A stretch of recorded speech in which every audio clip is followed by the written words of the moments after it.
Assalamualaikum warahmatullahi wabarakatuh, teman-teman dan sahabat semua, teman-teman Agni Lover, dan teman-temanku semua dimanapun Anda berada.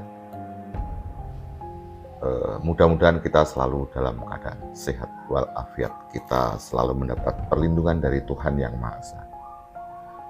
Teman-teman, yang pertama saya ucapkan terima kasih atas dukungannya ya, sehingga saya bisa menjadi semangat untuk terus ya membuat konten yang inspiratif. Teman-teman, jadi yang perlu saya sampaikan ini adalah satu kisah cerita tentang idola Anda, Ki Akbar Salam. Mudah-mudahan cerita saya ini sebagai pengobat rindu dikala Anda ingin mengetahui keberadaan Ki Akbar Salam. Pada suatu hari dikala menjelang Mas Badar itu pentas wayang virtual, saya datang ke sana, kemudian saya tanya kepada salah satu yang hadir di Sanggar Astabrata, "Mas, nanti di sini apa benar ada wayang?" "Oh iya benar." "Boleh orang umum melihat?" Nah, gitu ya. Nah, kemudian dari kejauhan saya dipanggil, "Ini Om Tris CMKM ya?" "Iya Pak, benar." Kemudian saya mendekat. Ternyata beliau adalah ayahanda Mas Akbar Salam, yaitu Mas Barok ya. Saya sebelumnya belum kenal teman-teman. Jadi kesan pertama yang saya lihat, beliau adalah orangnya welcome, baik hati. Jadi seperti yang dulu saya katakan bahwa saya yang termasuk orang introvert tipe, orangnya tidak mau ingin mendekat, ingin seperti itu. Biasanya pengennya alami ya, karena kita dipanggil, kemudian kita sempat ngomong-ngomong lama, dan ternyata bahwa Mas Barok ini tiap hari mungkin kalau saya upload mesti melihat, dan beliau sangat mengapresiasi. Terima kasih. Jadi saya diapresiasi ya, konten yang sederhana diapresiasi. Kemudian saya sempat bincang-bincang ke sana kemari ya, tentang Astabrata, tentang Mas Badar, tentang Mas Akbar. Kemudian yang saya tanyakan kan begini teman-teman ya, ini cerita tentang Ki Akbar Salam yang sekarang sudah menjadi dalang fenomenal, dalang viral ya, dalang yang lagi naik daun. Pak, sebenarnya ceritanya seperti apa sih Mas Akbar yang notabene dari lingkungan keluarga, lingkungan rumah itu bukan lingkungan budaya, kok bisa sampai sekarang bisa mendalang. Kemudian Mas Barok bercerita, ya saya tidak tahu. Saya tidak tahu. Nah, akhirnya ceritanya seperti ini teman-teman. Jadi dikala Mas Badar itu sudah mulai belajar mendalang, kemudian dikursuskan kepada salah seorang guru almarhum Pak Suyitno. Mudah-mudahan Pak Suyitno damai di sisi Allah Subhanahu wa Ta'ala. Pak Suyitno itu adalah juga teman saya. Saya dulu selalu mengikuti, mendukung dikala Pak Suyitno mendalang, dan sekarang sudah almarhum. Dikala kakaknya sudah mulai belajar wayang, akhirnya si Akbar kecil yang waktu itu mungkin masih duduk kelas 2 SD, merengek-rengek pengen ikut kakaknya kalau di tempat kursus, di tempat latihan dengan Pak gurunya itu. Seperti itu ya. Di sana kadang-kadang ya tidak apa-apa tidur di dekat kotak wayang itu, kotak dalang itu. Seperti itu hari-harinya. Kemudian setelah pulang dengan eyangnya kemudian kan seneng lagu-lagu keroncong, selane wayang, seperti itu. Dan Ki Akbar Salam menurut Mas Barok, apa ya teman-teman ya. Jadi saya diizinkan ini Saya kemarin begini, Mas, misalnya apa yang Anda ceritakan itu saya ceritakan boleh? Boleh, enggak apa-apa. Boleh kok, saya percaya kok. Ya, jadi ini saya mendapat izin untuk menceritakan itu. Sekilas cerita mungkin nanti tidak detail ya. Ya, senengannya Mas Akbar ini beli wayang kerdus. Didalang-dalangkan wayang kerdus, didalang-dalangkan itu. Bahkan bakul wayang itu habis dibeli oleh si I Akbar Sahlam yang kecil. Kemudian ya main-mainkan wayang, ya ngomong sebisanya. Nah, kemudian dikala tetap ikut latihan tidur, sehabis tidur, si gurunya ini penasaran.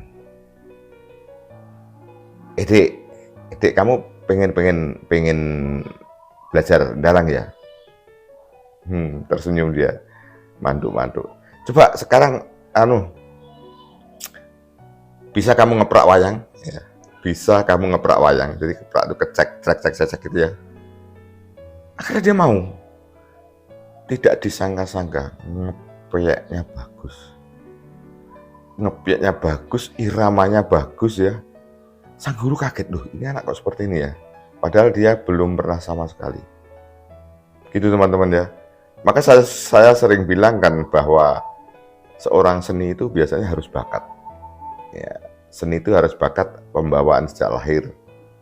Kalau sudah bakat, itu bisa berkembang dan tidak. Kalau berkembang karena ada penyaluran bakat, kemudian diajari secara benar, maka akhirnya bisa menjadi bagus, bakatnya menjadi tidak terpendam.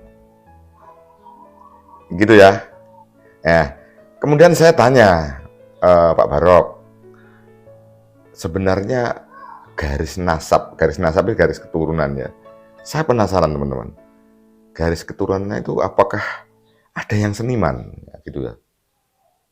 Kan biasanya kalau dalang itu misalnya kan Mas Cahyo Kuntadi, Mas Anom Dijo Kangko itu bisa dalang karena lingkungan sejak kecil adalah dalang, bapaknya adalah Ki Sukron Suwondo. Itu no problem. Sejak dini sudah mendengar gending-gending, sudah mendengar lagu-lagu, tahu bapaknya suluk, setelannya wayang, dan lain sebagainya. Kemudian beliau bilang, ini Pak Triska, setelah saya amati, saya juga tidak. Kakeknya juga tidak, tetapi kakeknya adalah seorang kiai terkenal. Ya, mungkin juga kakeknya sebenarnya juga punya bakat, hanya tidak tersalur ke seni.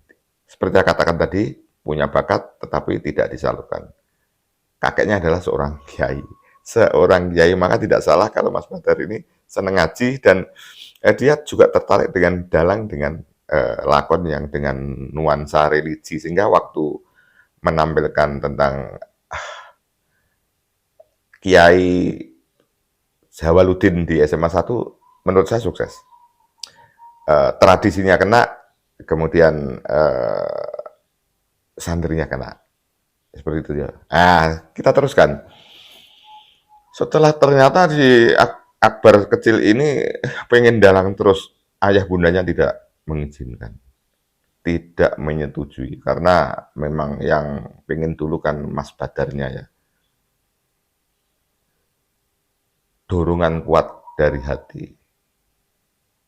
Si Ki Akbar Sahlam yang kecil ini tetap pengen dalang. Cerita selanjutnya akhirnya kan ikut kursus juga. Festival dalang kecil di Surabaya. Dapat juara. Ya. Kemudian festival lagi dapat juara 1. Kemudian sebelum tingkat nasional ada itu juga mendapat juara. Akhirnya itu baru direstui, teman-teman. Baru direstui. Ayah bundanya merestui, Ki Akbar Sahlam ini akhirnya harus oke menjadi belajar dalang seperti kakanda, seperti kakaknya, ya toh? Seperti kakaknya. Ini yang saya terima dari ayahanda Mas Barok ya. Akhirnya ya namanya merestui kan tidak hanya sekedar merestui fasilitas, ya, kemudian dia mendapatkan pendidikan biar anaknya itu kalau dalang tidak setengah-setengah gitu loh, ya, melihat bakatnya dan masukan-masukan akhirnya merestui. Oke ya, seperti itu. Nah, kemudian berikutnya setelah SMA, Mas Badarnya kan sudah sarjana seni ya.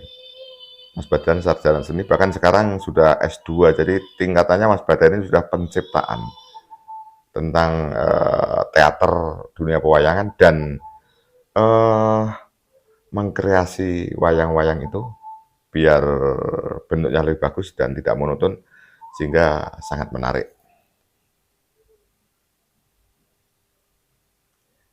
Gurunya Mas Yed almarhum sudah meninggal. Saya tanya, loh kemudian gini Pak, dikala Mas Akbar itu ikut lomba, akhirnya juara tingkat nasional, bahkan juga juara dalang mumpuni, yang ngajar siapa? Bayangan saya kan mesti didatangkan guru dari Solo, dari Jogja kan gitu ya. Namanya lomba dalang tingkat nasional, bayangkan. Ya, mewakili Jawa Timur. Jadi dulu itu mewakili Jawa Timur karena dianggap sebenarnya pesertanya Mas Akbar ini mungkin 17 tapi ya. Belum belum nyampe atau gimana waktu itu. Tapi dan musuh-musuhnya, rivalnya itu sudah eh, sekolah pedalangan semua. Kalau nama lomba di tingkat nasional mesti sarjana seni, sarjana pedalangan. Satu-satunya adalah Mas Akbar. Kemudian setelah tes saya tanya, ternyata yang ngajar adalah kakaknya, Mas Badar Shah Alam. Mas Badar Shah Alam, Mas Badar Alam ya, karena dia juga sarjana seni, tahu persis tentang pedalangan ya, dan tahu persis tentang kriteria-kriteria apa yang akan dinilai di Jakarta nanti, dan Mas Badar pastinya tahu kamu itu layak atau tidak untuk pentas mengikuti festival dalang atau lomba di tingkat nasional. Dengan dukungan orang tua, yang Mas Akbar sudah didukung, kemudian sentuhan tangan dingin Kakanda, berangkat ke Jakarta, alhamdulillah juara. Alhamdulillah juara, dan yang lebih menyenangkan, membanggakan itu ada kejuaraan namanya Dalang Mumpuni. Ya, ada Dalang Mumpuni. Dalang Mumpuni itu tidak setiap festival atau lomba itu pasti ada. Biasanya hanya juara 1, 2, 3 dan seterusnya. Nah, waktu itu kebetulan ada juga penilaian tentang Dalang Mumpuni. Selain dapat juara 1, mendapatkan Dalang Mumpuni terbaik. Apa Dalang Mumpuni itu yang saya tanyakan juga pada Mas Barok waktu itu. Dalang Mumpuni itu apa, Pak? Dalang Mumpuni itu begini, Pak. Terus jadi penilaiannya bukan hanya 1, 2 apa ya, kategori saja, tetapi semuanya. Jadi dari bahasa tubuhnya, cara memainkan wayang, cara memerankan wayang, ya, kemudian suluan, kemudian caturan dan lain sebagainya, itu namanya Dalang Mumpuni. Makanya kan kalau sering dikatakan, saya mendengarkan komentar-komentar dari orang yang pinter, bahwa dalang ini memang indahnya adalah paket komplit. Karena memang dalam pewayangan itu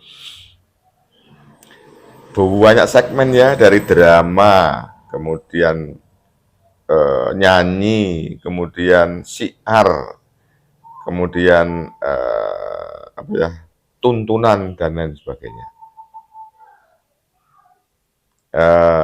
Dalang yang baik, dalang yang bagus, walaupun tidak sempurna semua, harusnya paket komplit.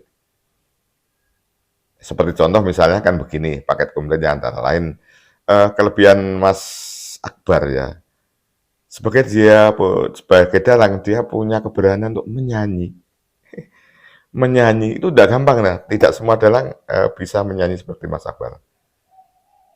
Bahkan akhirnya sekarang lagu-lagunya juga direkod ya, selain nyanyi di pewayangan bersama mungkin Mbak Niken Salindri, juga banyak yang mengcasting untuk direkod, bahkan tanggal 27 itu duet, apa namanya kemarin lupa saya, cinta yang apa gitu loh, cinta maut atau cinta yang luar biasa.